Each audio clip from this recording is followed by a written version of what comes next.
کیا مسیحیوں کے لیے پرانے عہد نامے کی شریعت پر عمل کرنا ضروری ہے؟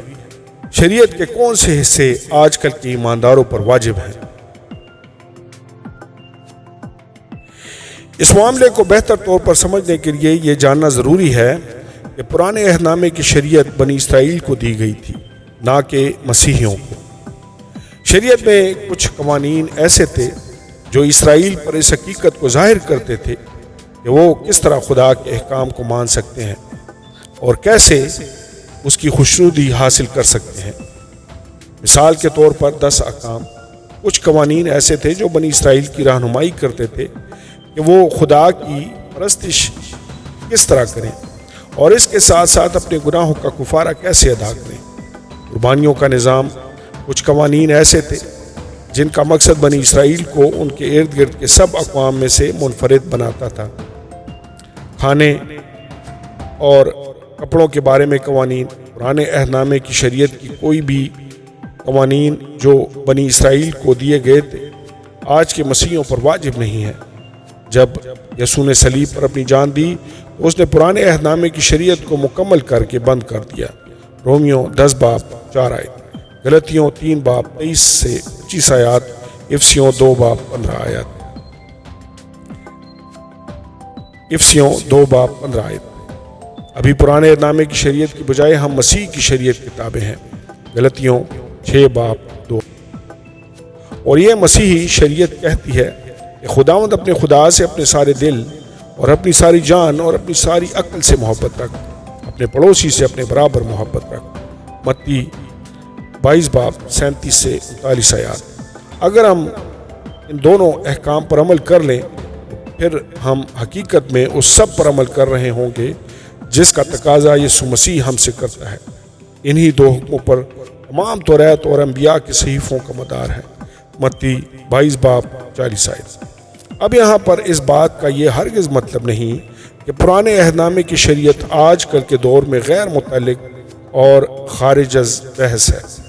پرانے عہد نامے کی شریعت کے بہت سارے قوانین نئے عہد نامے کے 2 حکموں یعنی خدا سے محبت اور اپنے پڑوسی سے محبت رکھنے کے ساتھ جڑے ہوئے ہیں۔ پرانے عہد نامے کی شریعت ہمارے لیے یہ جاننے میں بہت زیادہ مددگار ثابت ہو سکتی ہے کہ ہم کس طرح خدا سے محبت رکھیں اور اپنے پڑوسی سے محبت رکھیں، اور اپنے پڑوسی سے محبت رکھنے کے لیے ہمیں کیا کیا کرنے کی ضرورت ہے۔ لیکن اس کے ساتھ ہی یہ کہنا کہ پرانے عہد نامے کی شریعت آج بھی مسیحیوں پر واجب اور لاگو ہے بالکل غلط بات ہے۔ پرانے عہد نامے کی ساری شریعت ایک ہی یونٹ کی مانند ہے، یعقوب 2 باب 10 آیت۔ اگر یہ لاگو یا واجب ہے تو پوری شریعت واجب ہے، اور اگر نہیں واجب بالکل بھی نہیں واجب۔ جب خداوند یسوع نے اس شریعت کی قربانیوں کے نظام کی تکمیل کر دی تو اس نے اس پوری شریعت کو پورا کر دیا، اور خدا کی محبت یہ ہے کہ ہم اس کے حکموں پر عمل کریں، اور اس کے حکم سخت نہیں۔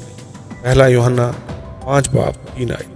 10 حکم دراصل پرانے عہد نامے کی ساری شریعت کا خلاصہ تھے۔ 10 میں سے 9 احکام کی نئے عہد نامہ میں بڑے واضح طور پر دہرائی ہوئی ہے، سوائے سبت کے دن کو پاک ماننے کے۔ یقینی طور پر اگر ہم خدا سے محبت رکھتے ہیں تو ہم کبھی بھی جھوٹے دیوتاؤں کی پرستش نہیں کریں گے، اور نہ ہی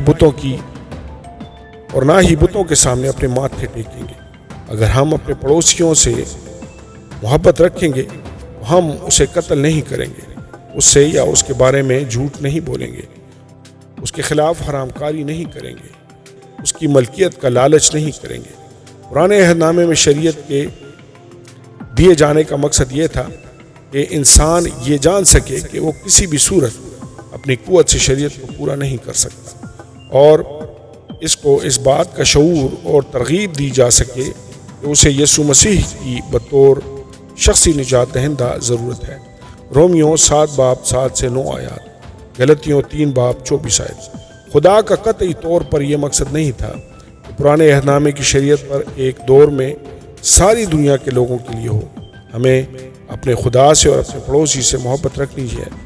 اگر ہم ایمانداری کے ساتھ ان 2 احکام کو مانتے ہیں تو ہم وہ سب کچھ جو پورا کر رہے ہوں گے جس کا خدا ہم سے تقاضا کرتا ہے۔ آمین۔